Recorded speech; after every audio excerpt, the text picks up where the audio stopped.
Empecemos este programa encomendándonos a la voluntad de Dios, encomendándonos a María Santísima, para que sea el mismo Dios regalándonos su Espíritu Santo por la intercesión de Jesucristo y de María. Juntos digamos, en el nombre del Padre, y del Hijo, y del Espíritu Santo. Amén. Padre nuestro que estás en el cielo, santificado sea tu nombre. Venga a nosotros tu reino. Hágase tu voluntad en la tierra como en el cielo. Danos hoy nuestro pan de cada día. Perdona nuestras ofensas, como también nosotros perdonamos a los que nos ofenden. No nos dejes caer en la tentación y líbranos del mal. Amén. Así es, Padre de bondad, te pedimos que nos regales en esta tarde de tu presencia. Siempre te decimos, Señor, que se haga tu voluntad. Y ahora, más que nunca, Señor, te digo, que se haga tu voluntad y no la mía. Que vengas tú mismo y santifiques tu nombre, Señor, en cada uno de nosotros. Para ello, Señor, necesitamos de tu Espíritu Santo, para que tu Espíritu Santo nos regale una experiencia de conversión, y así realmente se vea tu nombre santificado en cada hombre, en cada mujer convertidos. Déjanos, Señor, hacer tu voluntad así como los ángeles hacen en el cielo. Que nosotros también podamos cantar alabanzas, gloria, darte honra, así como los ángeles lo hacen en el cielo. Danos hoy nuestro pan de cada día, papá, pero sobre todo, danos el pan de la santidad. Ya lo dice el Evangelio de Juan. Jesús es el pan. Señor, danos de ese pan.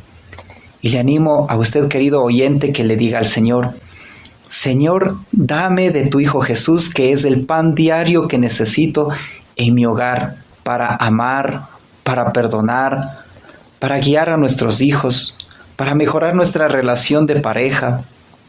Danos, Señor, nuestro pan en nuestras parroquias, a nuestros sacerdotes, a nuestros coordinadores, a las personas que ayudan de una u otra forma en las actividades parroquiales. Danos, Señor, de ese pan que se llama Jesús. Danos también, Señor, la gracia de que podamos perdonar los pecados, así como tú nos perdonas, Señor. Que seamos semejantes a ti, que aprendamos a perdonar como tú, no de una manera condicionada, sino de una manera desinteresada. Líbranos también, Señor, de caer en la tentación y líbranos de caer en el pecado. Líbranos, Señor, de las garras del maligno. Señor, a tu poder confiamos nuestra vida, a tu misericordia nuestra salvación. No permitas que caigamos en el poder del maligno. Antes bien, llénanos de tu Espíritu Santo. Amén. A ti, Mamita María, también te pedimos que nos acompañes y que intercedas por nosotros. Dios te salve María, llena eres de gracia, el Señor es contigo. Bendita tú eres entre todas las mujeres, y bendito es el fruto de tu vientre, Jesús. Santa María, Madre de Dios, ruega por nosotros pecadores, ahora y en la hora de nuestra muerte. Amén. Sí, Madre de bondad, tú eres la mujer por excelencia fiel a la promesa de Dios. En ti se fijó Dios para llenarte de gracia. En ti habita por la eternidad del Espíritu Santo. Tú eres la madre del Hijo de Dios. Por eso eres llena de gracia. Por eso eres bendita entre las mujeres, porque la humanidad entera te eleva alabanzas y te suplica tu intercesión. Te eleva alabanzas reconociendo que eres santa, que eres pura y que eres la mujer sobre todas las mujeres en quien Dios ha fijado su mirada. Por eso, Madre, te alabamos. Te damos gracias, Señora, por tu plan cooperador en el proyecto redentor. Gracias, María. Te pedimos que intercedas por toda la audiencia y que nos permitas alcanzar de tu Hijo las gracias que nos vienen de nuestro Creador. Gloria al Padre, y al Hijo, y al Espíritu Santo, como era en el principio, ahora y siempre, por los siglos de los siglos. Amén. Estaremos revisando el versículo 1 hasta el versículo 23, que nos habla sobre la verdadera purificación. Con el favor de Dios estaremos viendo el pasaje o la perícopa donde Jesús sana a la hija de una mujer extranjera. Revisemos Marcos capítulo 7, versículo 1. Un día se acercaron a Jesús los fariseos, y con ellos estaban unos maestros de la ley que habían llegado de Jerusalén. Esta gente se fijó en algunos de los discípulos de Jesús que comían los panes con las manos impuras, es decir, sin lavárselas. De hecho, los fariseos y todos los judíos, aferrados a la tradición de los mayores, no comen sin haberse lavado cuidadosamente las manos, y tampoco comen al volver del mercado sin lavarse antes. Y son muchas las costumbres que ellos se transmiten, como la de lavar los vasos, los jarros y las bandejas. Por eso, los fariseos y maestros de la ley le preguntaron: ¿por qué tus discípulos no respetan la tradición de los ancianos, sino que comen con las manos impuras? Jesús les contestó: que bien salvan las apariencias. Con justa razón hablaba de ustedes el profeta cuando escribía: este pueblo me honra con sus labios, pero su corazón está lejos de mí. El culto que me rinden de nada sirve. Sus enseñanzas no son más que mandatos de hombres. Ustedes incluso dispensan del mandamiento de Dios para mantener la tradición de los hombres. Y Jesús hizo este comentario: ustedes dejan tranquilamente a un lado el mandato de Dios para imponer su propia tradición.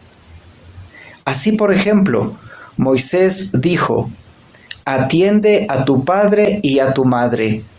Y también, el que maldiga a su padre o a su madre morirá. Ustedes, al contrario, afirman que un hombre puede decirle a su padre o a su madre: no te puedo ayudar, porque todo lo mío lo tengo destinado al templo. En este caso, según ustedes, esta persona ya no tiene que ayudar a sus padres.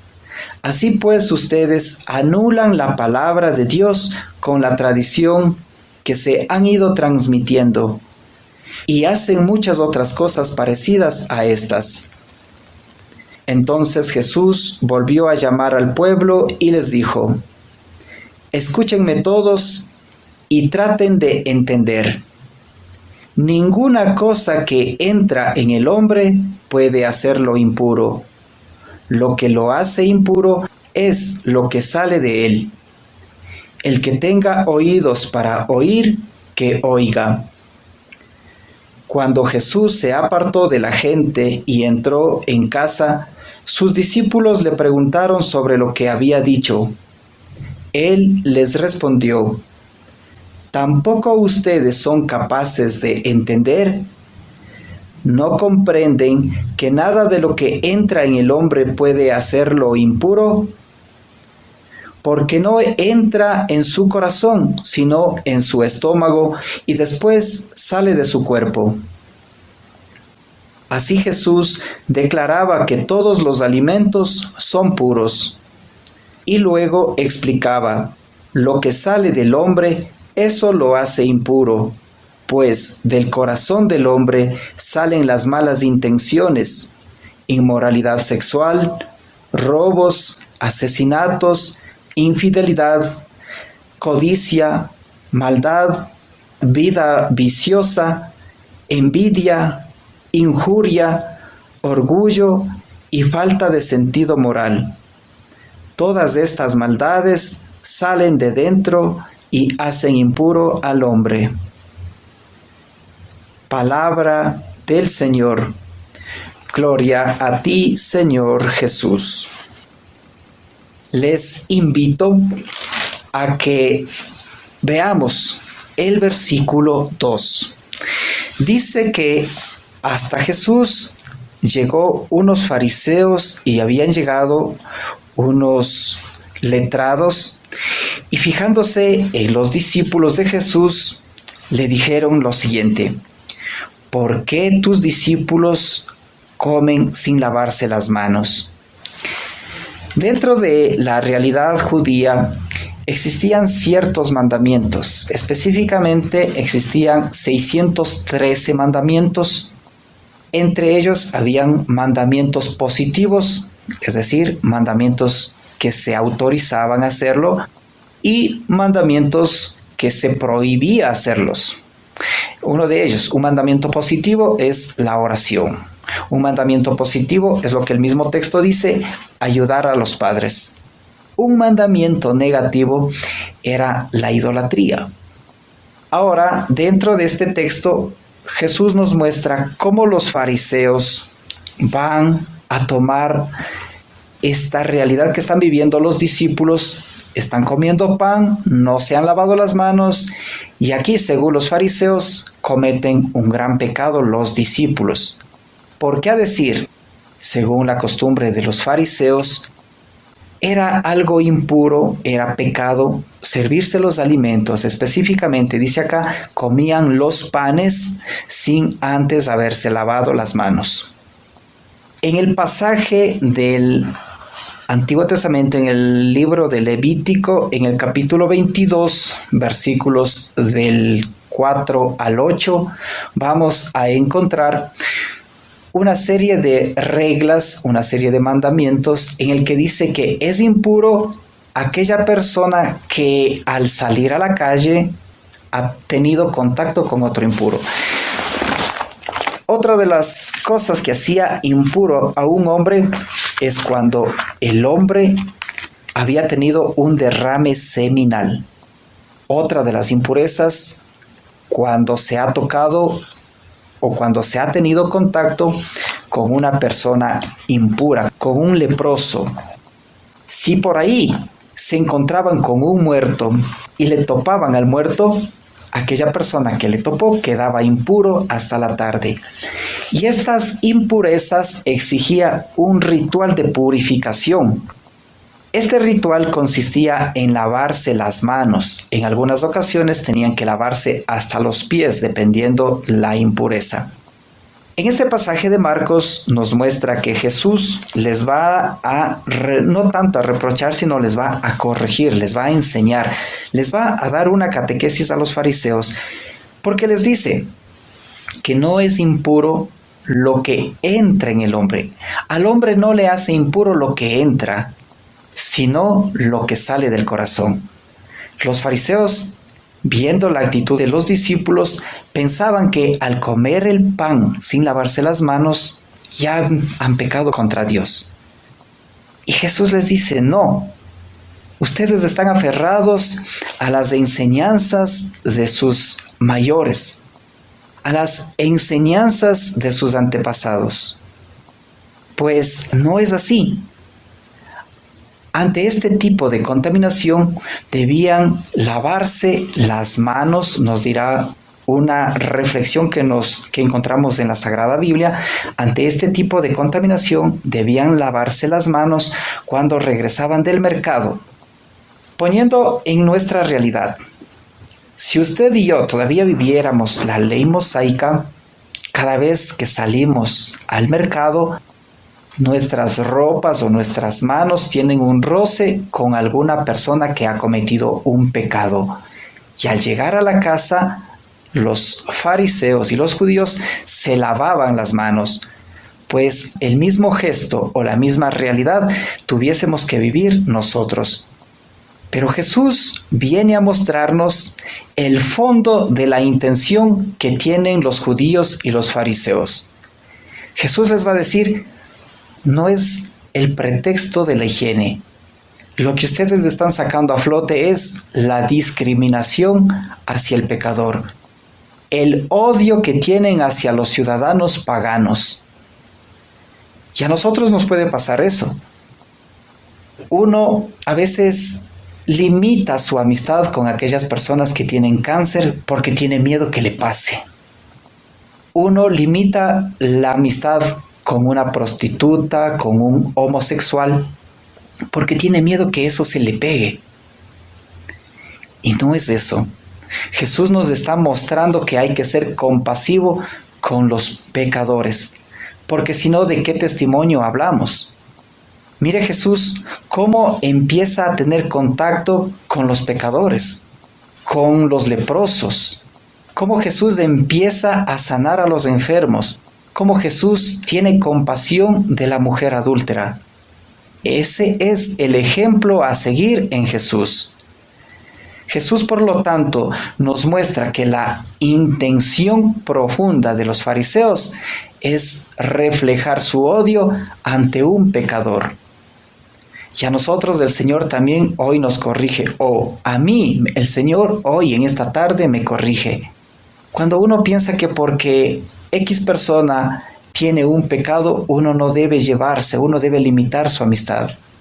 Es cierto que tenemos que no seguir sus malos pasos y no debemos dejarnos inquietar por sus seducciones al pecado. Eso es muy diferente. Pero es que no podemos poner límite a nuestra relación, a nuestra amistad con aquella persona. De ser así, ¿cómo estaríamos tratando de evangelizar? De ser así, si nos alejáramos y limitáramos nuestra amistad, ¿cómo daríamos la oportunidad de dar testimonio de Dios? ¿Cómo empezaríamos a hablar del reino de Dios a una persona que ha caído en pecado? Y hoy Jesús nos muestra eso. Debemos ser compasivos con nuestros hermanos. Todos somos pecadores. De una u otra forma, todos tenemos un pecado muy escondido en nuestro interior. Y todos necesitamos ser sanados y salvados. La iglesia está para eso, para ayudarse mutuamente. Por eso Pablo en una de sus cartas nos dirá, el Espíritu es uno y los carismas son diferentes. Unas comunidades nos enseñan a orar, otras comunidades nos enseñan a predicar, otras comunidades nos enseñan la lectura y meditación de la palabra, otras comunidades nos enseñan el Santo Rosario y todos nos apoyamos mutuamente. Ese es el ejemplo a seguir. Esa es la voluntad de Dios en que todos, absolutamente todos, nos ayudemos y no nos discriminemos. Por otra parte, dentro de la tradición judía, también nos describe el versículo 9 que Jesús les va a sacar a flote un mandamiento que constaba ya en el libro del Éxodo, por el capítulo 20, versículo 12 más o menos, donde Moisés había dicho lo siguiente al pueblo israelita: atiende a tu padre y a tu madre. Y sin embargo, los judíos de la época de Jesús, por no ayudar económicamente o personalmente a sus padres, ese dinero que tenían para darle a sus padres destinaban como ofrenda para el templo. Otro de los mandamientos decía: el que maldiga a su padre o a su madre morirá. Algo parecido a nuestra realidad, ¿cierto? En el caso, retomando este mandamiento que les acabo de mencionar, que consta en la ley de Moisés. Algo parecido a nuestra realidad. Uno a veces puede destinar una cierta cantidad en familia para los padres. Y resulta que con el pasar del tiempo, uno como que ya no va viendo esa capacidad económica para entrar, sino más bien como que se va interiorizando y aferrando más a los bienes materiales. Y ahí a nosotros también como que al ver que nos falta el dinero en el bolsillo decimos: este mes ya no me alcanza, porque he tenido que ofrendar a la iglesia. Algo parecido a nuestra realidad. Y ahí a nosotros Jesús nos dice: que somos unos mentirosos y que más bien eso es lo que nos hace impuros, porque esa mala intención, ese deseo impuro nace en el fondo del corazón del ser humano. No nos ha hecho impuro la amistad con un pecador, no nos ha hecho impuro la amistad con una persona que está en adulterio, no nos ha hecho impuro la amistad con una persona que padece una enfermedad. Más bien nos ha hecho impuro aquello que sale del corazón, aquel egoísmo, aquella mentira, aquellos deseos impuros, aquellas ganas de caer en infidelidad, aquellas ganas de caer en prostitución, aquellas ganas de caer en idolatría, aquel deseo de aferrarnos al dinero. Eso es lo que hace impuro al hombre. Por eso en el versículo 20 Jesús nos va a decir lo siguiente, que declara que todos los alimentos son buenos, que todos los alimentos son puros. Yo recuerdo una anécdota. Hace años había escuchado que comer sangre era pecado. Y yo crecí con eso y me abstenía de comer un yaguar locro, porque pensaba que pecaba.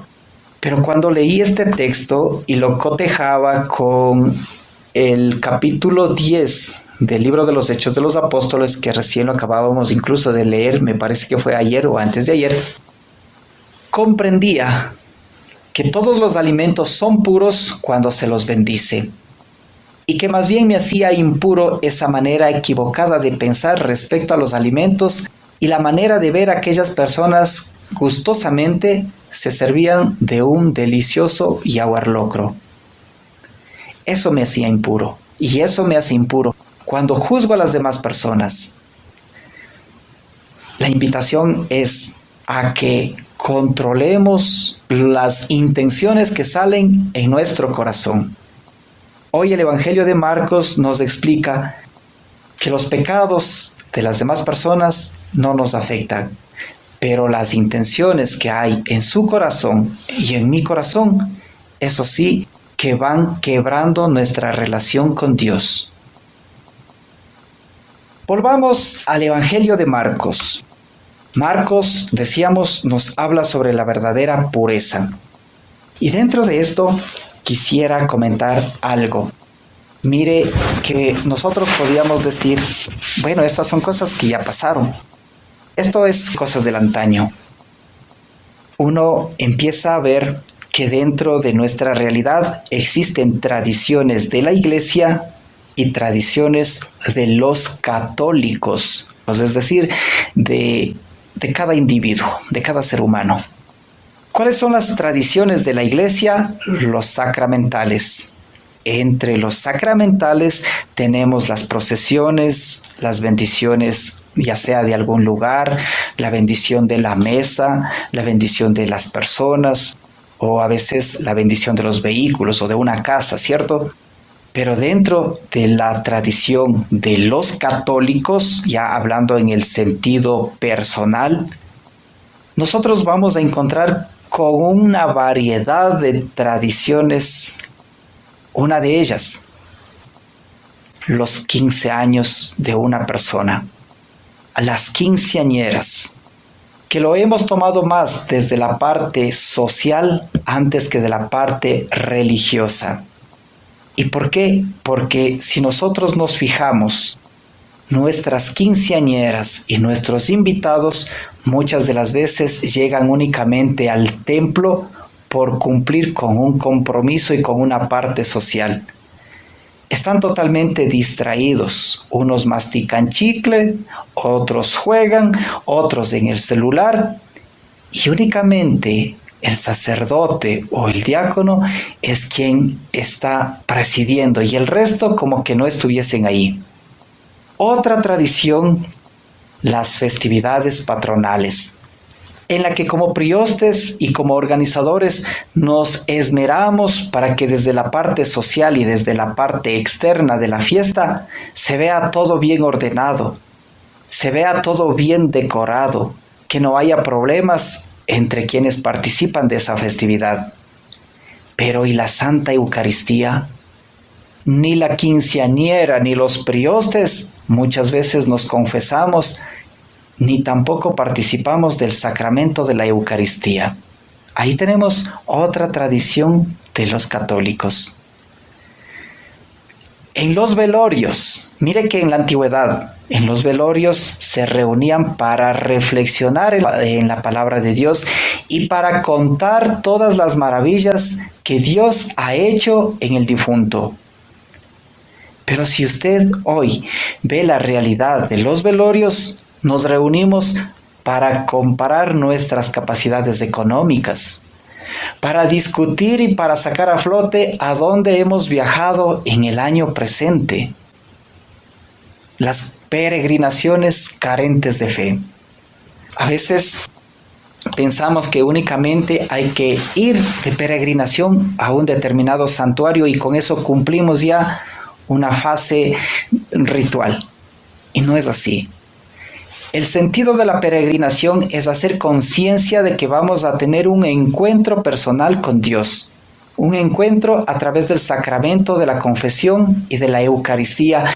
Y esa peregrinación también tiene como objetivo cumplirla, teniendo una intención ante Dios o a su vez llevando un agradecimiento a Dios por el favor recibido. Pero sin embargo, nosotros como que no le tomamos en serio la parte espiritual y vamos únicamente por hobby, solamente por pasar el tiempo. Hemos llegado al lugar de la peregrinación y no se ha visto concretada esta intención porque no acudimos al sacramento de la confesión ni participamos del sacramento de la Eucaristía. Así es que a tomar en cuenta cómo es nuestras tradiciones. Yo decía las tradiciones de la iglesia, ¿cierto? Y les mencionaba los sacramentales. Mire que los sacramentales tienen un sentido propio dentro de la liturgia. Eso sí es una bendición. De eso sí sacamos provecho. Pero de las cosas superficiales que nosotros vivimos, nos parecemos también a los fariseos y judíos que nos relata el texto de Marcos. Continuemos con el versículo 24 y siguientes.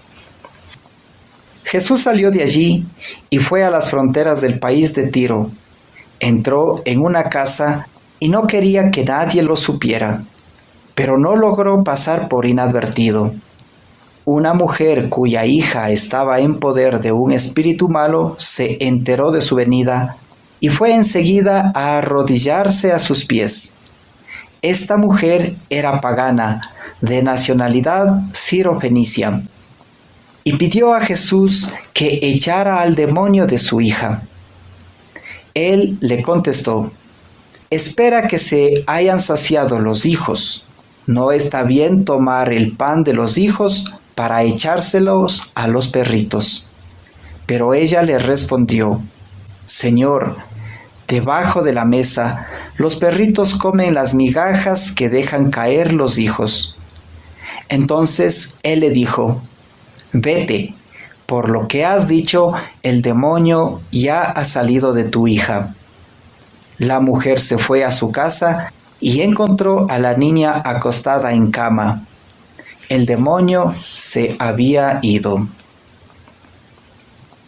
Este texto nos muestra lo siguiente. Jesús tiene un encuentro con una mujer pagana y este encuentro va a llevarnos a descubrir la misericordia de Jesús, no solamente en el pueblo judío, sino en los pueblos paganos. Así es como vemos cómo Jesús no tiene predilecciones por ningún ser humano, porque para todos Dios Padre nos regala la salvación en la persona de su Hijo Jesús. Esta mujer tiene doble nacionalidad. Es oriunda de Siria y Fenicia. Seguramente uno de sus padres era de Siria y el otro era de Fenicia. Tiene doble nacionalidad. Y hablar de paganos quiere decir que no pertenece al pueblo judío. Por lo tanto, se supone que tienen otros dioses. Pero esta mujer es muy sensata, es muy inteligente. Ha escuchado de los milagros, ha escuchado del poder de Dios, ha escuchado de las maravillas que hace Dios en medio de los pueblos y de sus discípulos, y con valentía se acerca hasta Jesús y le dice: saca al demonio que habita en mi hija. Jesús le mira y le dice: no está bien quitar el pan de los hijos y echárselos a los perritos. A los paganos se les daba este despectivo de perros. Entonces, para no decirles paganos, también les decían perros, de una forma despectiva. Y la mujer, que es muy inteligente, le va a decir: Señor, los perritos, es decir, los paganos, también debajo de la mesa comemos de las migajas que dejan caer los hijos. A mí me parece muy hermoso este texto, especialmente cuando nos muestra que los hijos de Dios dejan caer migajas. Y eso me suena a que los hijos de Dios se han alimentado del pan de la palabra. Eso me suena a que los hijos de Dios se han alimentado de una experiencia personal con Dios, y que de esa experiencia personal con el Señor, y que de esa lectura y meditación de la palabra de Dios dejan caer frutos, dejan caer migajas, que yo lo veo como unos frutos que vive el pueblo de Dios. Y de esos frutos, de ese testimonio, se aprovechan los paganos. Volvemos a la primera perícopa de Marcos.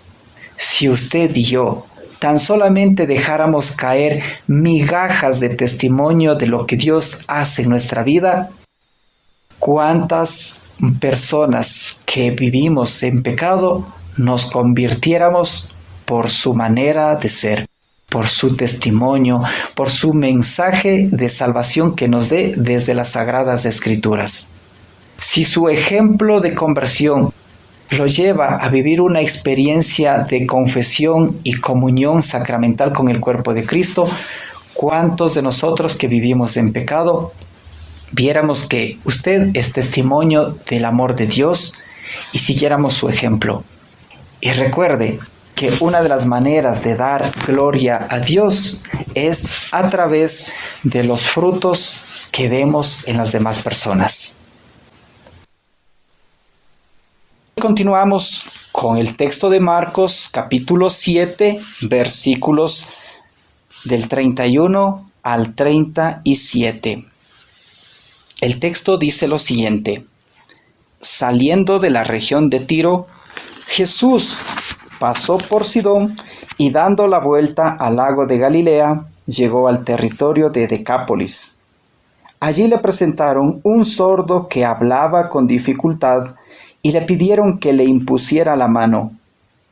Jesús lo apartó de la gente, le metió los dedos en los oídos y con su saliva le tocó la lengua. Después, mirando al ciego, suspiró y dijo: Éfata, que quiere decir ábrete. Enseguida se le destaparon los oídos y desapareció el defecto de la lengua, y el hombre comenzó a hablar correctamente. Jesús les mandó que no dijeran a nadie, pero mientras más insistía, más lo publicaban. El entusiasmo de la gente era increíble y decían: todo lo ha hecho bien. Los sordos oyen y los mudos hablan. Palabra del Señor. Gloria a ti, Señor Jesús. Les invito a que volvamos al versículo 31, donde arranca esta perícopa.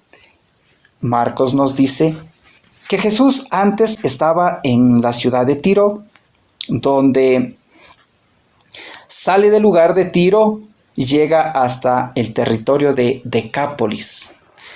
Decápolis es una ciudad conformada por la reunión de 10 ciudades. Deca es 10, polis es gente. Así es como Jesús nos muestra que llega a una ciudad grande, una ciudad conformada por 10 ciudades, una ciudad pagana, una ciudad que mira a Jesús como que de lejitos. ¿Se acuerda de la perícopa donde nos decía la mujer pagana que los paganos, que los perros recogen las migajas que cae de la mesa de los hijos de Dios? Este gesto es muy hermoso, porque ahora en esta perícopa Marcos nos muestra que esta ciudad grande, esta ciudad Decápolis, es capaz de mirar las maravillas de Dios, y no solamente es capaz de mirar, sino que es capaz de creer en el poder de Dios actuando en Jesús. El pueblo judío estaba acostumbrado a ser el predilecto de Dios. Y por ese gesto que tuvo Dios en reunir al pueblo judío y mostrar su misericordia para que los pueblos paganos vean, el pueblo judío como que se sentía el más importante y creía que el resto de pueblos que no han tenido ese encuentro con Dios, pues eran considerados perros, eran considerados paganos, y por lo tanto las bendiciones de Dios no caían en los perros. Pero cuando llega Jesús a través de Marcos nos muestra lo contrario. Nos va a dejar ver que su misericordia sobreabunda, no solamente en medio del pueblo israelita, no solamente en medio de los 12 apóstoles, no solamente en medio de la multitud que los seguía, sino también en medio de los pueblos paganos en que creen en esas migajas de misericordia, en esas migajas de amor que a veces nosotros como cristianos católicos ponemos como testimonio en las otras personas. El texto de Marcos entonces nos muestra que una ciudad grande, Decápolis, es capaz de ser testigo de la presencia de Dios. Y no solamente ser capaz, sino que pone la confianza en Dios y le presenta a un sordo que tiene dificultad para hablar. Este texto o esta imagen del hombre sordo y que tiene sobre todo dificultad para hablar, me lleva a pensar en el texto del Éxodo capítulo 3, versículo 10, donde Moisés, cuando tiene un encuentro con Yahvé allá en la zarza, le va a decir: Señor, tú sabes, yo soy corto de palabra. En otras traducciones dirá que Moisés tiene dificultades para hablar. Y ahí es como nos va mostrando que la misericordia de Dios no tiene límites. La misericordia de Dios no tiene preferencias, porque Dios nos va a indicar lo siguiente. Esta imagen que nos presenta Marcos de cómo Jesús sana al sordo y hace hablar con normalidad a aquella persona es muy hermoso, porque tiene mucho que ver con usted y conmigo. Tiene mucho que ver con usted, con la iglesia y con toda persona que habla de parte de Dios. El texto de Marcos dice: allí le presentaron un sordo. La imagen que nos presenta Marcos es una imagen de intercesión. La comunidad entera está intercediendo por un hombre que es sordo, por un hombre que tiene dificultades para hablar, con un hombre que de pronto tartamudeaba al hablar. Y eso tiene mucho que ver con usted y conmigo, les decía, porque cuando nosotros queremos perseverar, cuando nosotros queremos hablar de Dios, a nosotros también se nos complica entender un texto bíblico. Y aún ya entendiendo el texto bíblico, tenemos como que dificultad para hablar, tenemos como que dificultad para expresar lo que sentimos adentro. Tenemos como que dificultad para expresar lo que Dios nos permite sentir en el corazón. Marcos nos muestra, por lo tanto, que Jesús le toma a la persona sorda y lo saca del gentío. Jesús lo aparta de la gente. Y usted se ha puesto a pensar, cuando usted quiere un momento a solas con una determinada persona, ¿de qué conversan? ¿Qué le preguntan? ¿O qué pregunta usted? ¿Qué responde?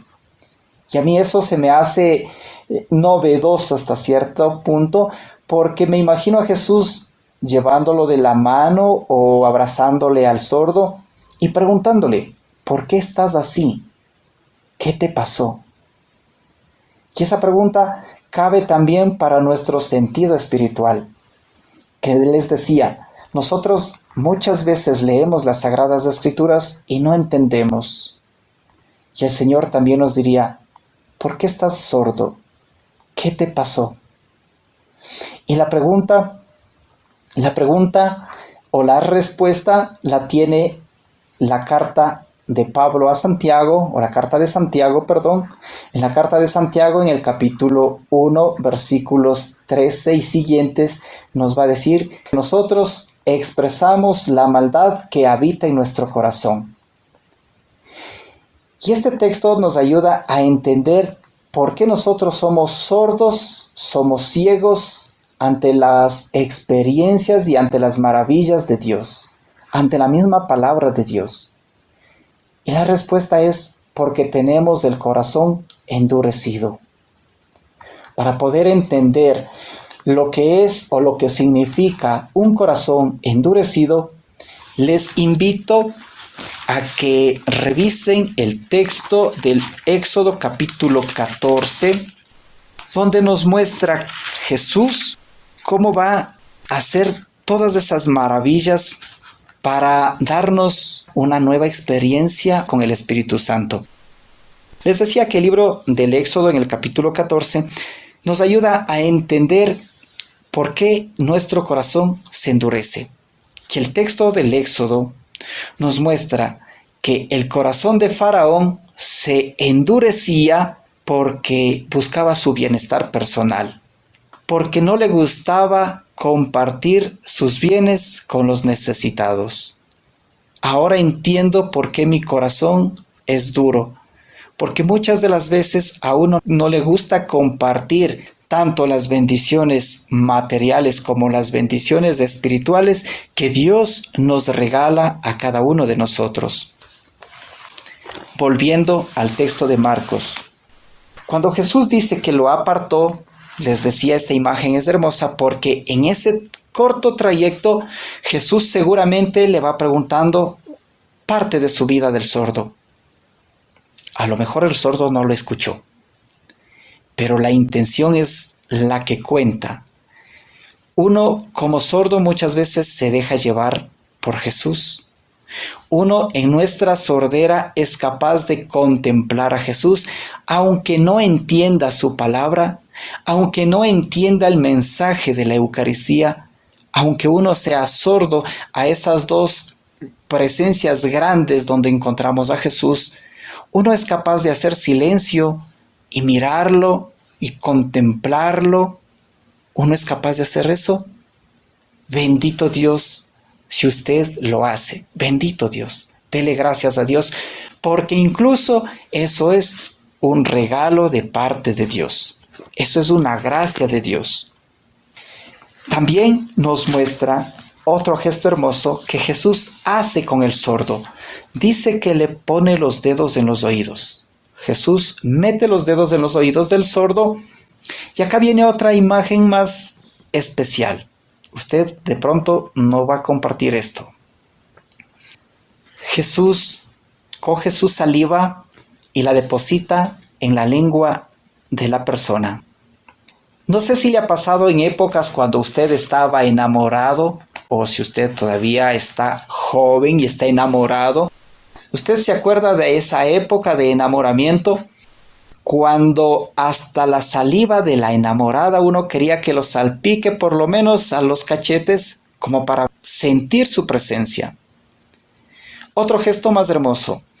Cuando tenemos hijos, a nosotros como padre, hasta esa saliva de nuestros hijos nos parece algo hermoso, algo muy especial.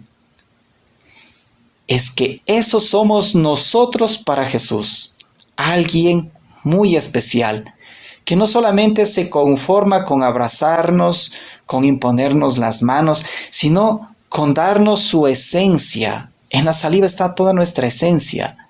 Y eso hace Jesús con el sordo. Eso hace Jesús con usted y conmigo. Usted dirá, qué bueno entonces que venga Jesús y que haga salpicar una saliva cortita y que caiga sobre nuestras mejillas. Pues bien, qué bueno. Acerquémonos al sacramento de la confesión y participemos del sacramento de la Eucaristía, y ahí no solamente estamos recibiendo una pequeña saliva de Dios, sino toda la esencia de Dios. Le estamos recibiendo a Dios Trino en presencia viva, en presencia real y que va a obrar en nuestro corazón. Veníamos viendo este pasaje de Marcos en el capítulo 7 y nos encontrábamos con un Jesús que nos dice a usted y a mí que somos sus preferidos, que somos sus hijos especiales. Muy hermoso. Y vemos que esta experiencia con el Señor, a este sordo lo va a sanar. La experiencia, el encuentro con el Señor, hacen que este sordo ahora pueda escuchar. Sus oídos se le han destapado y su defecto de la lengua desaparece. Y aquí recuerdo una expresión que decimos dentro de la iglesia, y es cierto. Mire, este sordo y este hombre como yo que tiene defectos de lengua, este hombre ahora experimentando el paso de Dios por su vida, es capaz de hablar correctamente, es capaz de escuchar correctamente. Pidámosle entonces al Señor que nos regale esa gracia de escuchar su palabra, de ser sensibles a su presencia y sobre todo de hablar correctamente de Él. Porque a veces nosotros como que creemos en Dios, participamos de la comunión, participamos de la confesión, vivimos los sacramentos, pero como que no hablamos de manera correcta. ¿En qué sentido? En el sentido de que todavía conservamos nuestras esperanzas o nuestra fe. Hablo de que siendo cristianos católicos todavía visitamos brujos y siendo hombres de iglesia, siendo personas de iglesia, todavía recurrimos a la brujería, todavía recurrimos al horóscopo, todavía recurrimos a ciertas creencias como la herradura, la sábila, la ruda, y pensamos que eso va a ser de gran bendición. No hablamos de manera clara. Ahí también pidámosle al Señor que nos regale la gracia de creer en Él, de tener un encuentro como este hombre y que hablemos correctamente de lo que es Dios y de lo que hace Dios. Finalicemos encomendándonos al Señor que nos regale la gracia de dar frutos. Juntos digámosle: Padre de bondad, te damos gracias por tu palabra, te damos gracias, Señor, por la vida de sacramentos que pones a nuestro alcance. Gracias, Señor, por el ministerio sacerdotal. Gracias, Señor, por el ministerio sacerdotal. En especial, por aquellos sacerdotes que pasan en este momento por mi corazón. Gracias, Señor, por las familias que sí se alimentan de tu palabra.